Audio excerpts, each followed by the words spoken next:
नमस्कार मित्रांनो, स्वागत आहे पुन्हा एकदा आपल्या एक नवीन व्हिडिओमध्ये. चला तर तुम्हाला आता नदीवरची आमची मोटर दाखवतो. आपण मोटर जी आहे ती काय केलेलं आहे, त्याला ड्रम बांधून आणि नंतर खाली सोडलेली पाण्यात. त्याच्यामुळं काय होतं आहे, मोटर चिखलामध्ये जात नाही, कारण नदीच्या पाण्यामध्ये बराचसा गाळ आलेला असतो आणि आता बंधारा भरलेला आहे. त्याच्यामुळं पाणी जास्त असल्यामुळं खाली गाळ जास्त आहे, म्हणून आम्ही बांधलेला आहे ड्रम. आणि आता पाणी थोडंसं कमी व्हायला लागले, त्याच्यामुळं आम्हाला काय करायचं आहे, आता ड्रम जो आहे तो आता पुढं थोडासा पाण्यात सोडायचा आहे. तुम्हाला ड्रम दाखवतो मी. आपला हा समोर दिसतोय ना, हा आपला ड्रम आहे आणि खाली मोटर आहे, मोटरीला बांधलेला आहे ड्रम. आता पाणी कमी झालेलं आहे थोडंसं, तर मोटर खाली टेकली. आता आम्ही काय करणार आहे, मोटर आतमध्ये सोडणार आहे, थोडीशी विहिरीच्या पुढं सोडून देणार आहे.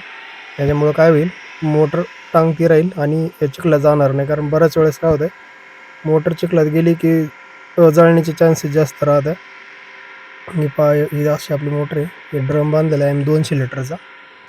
200 लिटरच्या ड्रमवर अद्दर राहते मोटर आणि त्याच्यामुळे खाली चिखल म्हणजे जी मोटर चालू झाल्यानंतर गाळ येतो तोही येत नाही.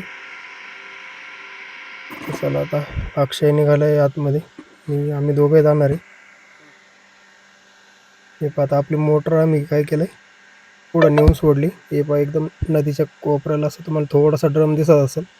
मोटरचं वजन जास्त असल्यामुळे ड्रम थोडासा पाण्यात बुडाला. तर बरीचशी पुढे गेली मोटर आपली, 5-1 फूट पाणी आहे तिथं. आता काही 8-10 दिवस पाहायचं काम नाही तिला. चला आता निघूया घरी. आज सुट्टी आहे, त्याच्यामुळं आता निवांत आहे.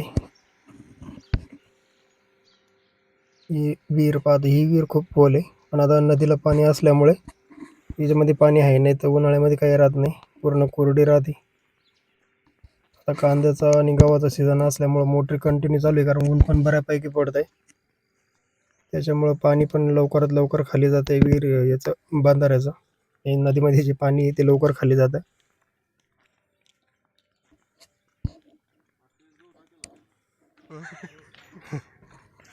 मी निघालेलो आहे घरी.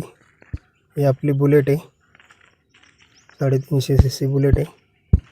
ही आमची DP इथं. बुलेट आहे आपलीच आहे, पण मी वापरत नाही ती. इथं आमचं वेदाळ बाबांचं मंदिर आहे. तर चला भेटू आता परत पुढच्या व्हिडिओमध्ये.